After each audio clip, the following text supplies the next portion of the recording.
Hello everyone, welcome back to my channel. आज हम सीखेंगे जीएसटी यानी गुड्स एंड सर्विसेज टैक्स क्या होता है, इसके क्या फायदे हैं, क्या नुकसान है। तो चलिए शुरू करते हैं। जीएसटी यानी goods and services tax Bharat में लागू किया गया एक व्यापक अप्रत्यक्ष कर है, यानी कि यह एक इनडायरेक्ट टैक्स है। टैक्सेस दो प्रकार के होते हैं, number one direct taxes, number two indirect taxes. जो वस्तुओं और सेवाओं की आपूर्ति पर लगाया जाता है, यानी जीएसटी जो है गुड्स यानी कि माल और सर्विसेज यानी कि सेवाओं की जो सेल है उस पर लगाया जाएगा। इसे 1 जुलाई 2017 को भारतीय अर्थव्यवस्था में सुधार के रूप में पेश किया गया है।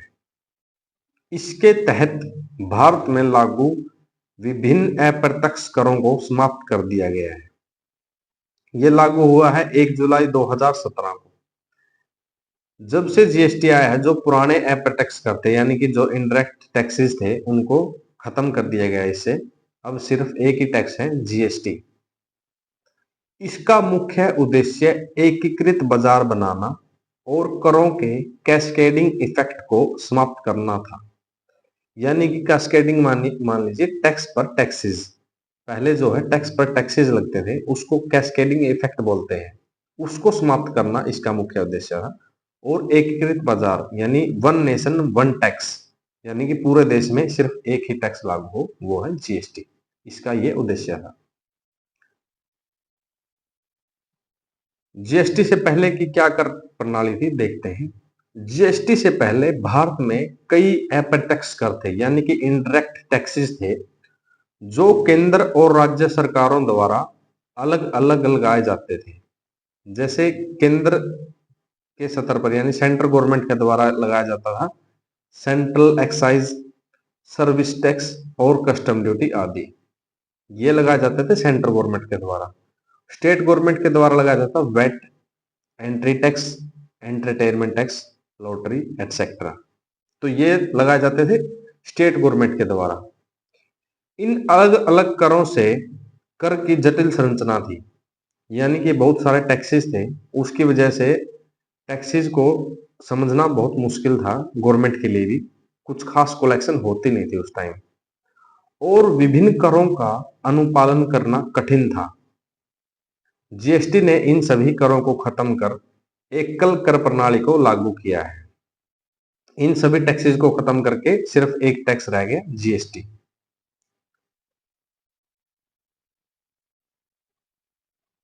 जीएसटी के मुख्य घटक, जीएसटी को 3 मुख्य घटकों में विभाजित किया गया है। Number 1 CGST, number 2 SGST, number 3 IGST. CGST को समझते हैं। सीजीएसटी का मतलब है central goods and services tax. यह कर केंद्र सरकार द्वारा राज्य के भीतर होने वाले व्यापार पर लगाया जाता है। ये टैक्स लगाया जाता है केंद्र सरकार द्वारा, सेंट्रल गवर्नमेंट के द्वारा।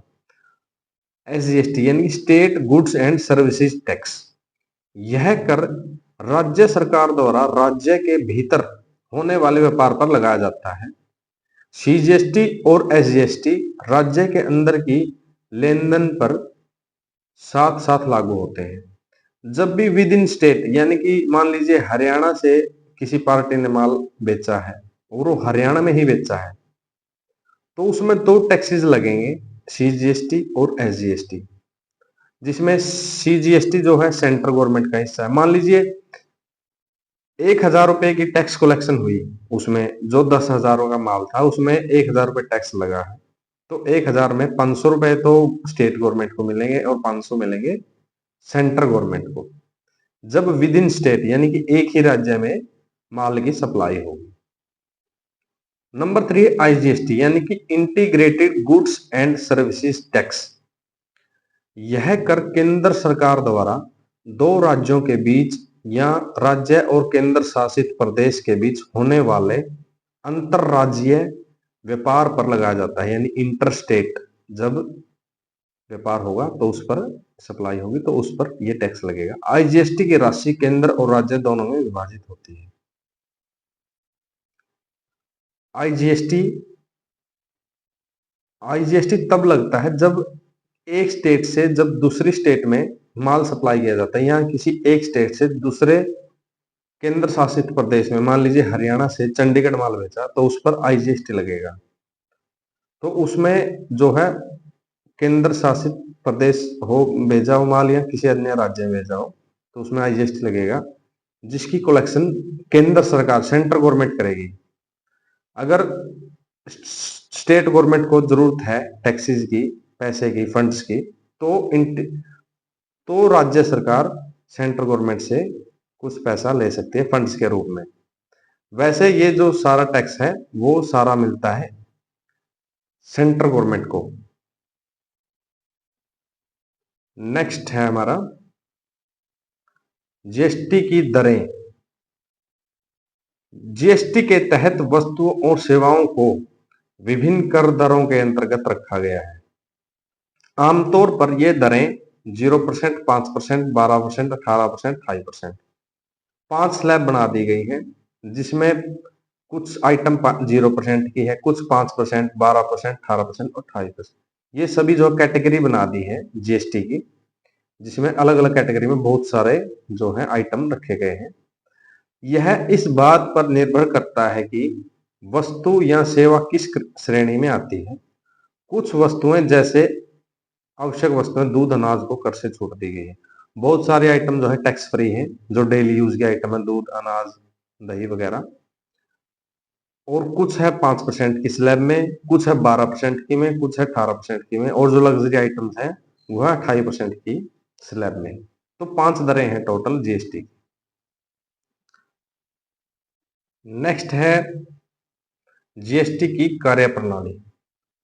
जीएसटी की कार्यप्रणाली इस प्रकार है। इनपुट टैक्स क्रेडिट यानी आईटीसी। जीएसटी की सबसे महत्वपूर्ण विशेषता है इनपुट टैक्स क्रेडिट यानी कि आईटीसी। इसका मतलब है कि व्यापारी को जीएसटी के तहत खरीदी गई वस्तुओं और सेवाओं पर चुकाए गए कर की क्रेडिट मिलती है, जिससे उन्हें अपने अंतिम कर भुगतान में राहत मिलती है।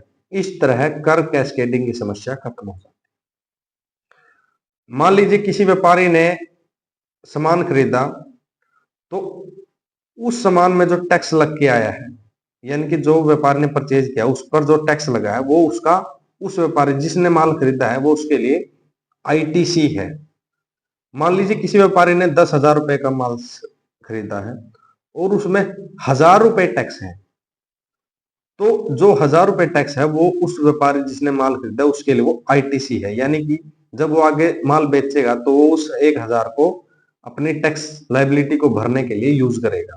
मान लीजिए उसने 10,000 रुपए का माल खरीदा और आगे 11,000 में बेच दिया, तो जो 1,100 रुपए उसका टैक्स बना, 1,000 रुपए तो वो पिछले यूज हो जाएंगे उसके, जो आईटीसी मिला है उसको सिर्फ 100 रुपए भरने आएंगे। तो इस तरह से कास्केडिंग इफेक्ट की समस्या खत्म हो जाती है। कास्केडिंग यानी कर के ऊपर कर, यानी टैक्सेस के ऊपर टैक्सेस। जीएसटी का अनुपालन। जीएसटी के तहत सभी समस्याओं को व्यवसायों को एक विशिष्ट जीएसटी इन यानी GST number, GST identification number लेना होता है, जो कि 15 डिजिट का होता है, जो उसके पैन के आधार पर, जो उसका पैन कार्ड होगा व्यापारी का, उसके आधार पर जीएसटी नंबर मिलता है, जो उसके पंजीकरण का प्रमाण है। व्यवसायों को जीएसटी रिटर्न फाइल करने होते हैं, जो मासिक या तिमाही आधार पर किए जाते हैं। जो जीएसटी की रिटर्न फाइलिंग होगी वो मंथली होगी या फिर क्वार्टरली होगी यानी तिमाही होगी। वो बिजनेस पे डिपेंड है कि वो कैसा भरना चाहते हैं, या फिर उन पर जो कंडीशन अप्लाई है उसके हिसाब से उनको जीएसटी रिटर्न फाइल करनी होगी। नेक्स्ट है जीएसटी के लाभ क्या है, यानी कि बेनिफिट्स क्या हैं जीएसटी के। एकल कर प्रणाली यानी कि one nation one tax. GST ने कई अप्रत्यक्ष करों को समाप्त कर ढांचे को सरल बनाया है। यह एक सिंगल टैक्स सिस्टम है जिसमें बहुत सारे जो अप्रत्यक्ष कर थे उनको समाप्त कर दिया गया है, और जो टैक्स का जो ढांचा है, जो टैक्स की कलेक्शन है वो गवर्नमेंट के पास सही से हो जाती है। कारोबार में पारदर्शिता, जीएसटी से कर की प्रक्रिया को डिजिटल कर दिया गया जिससे भ्रष्टाचार कम हुआ है।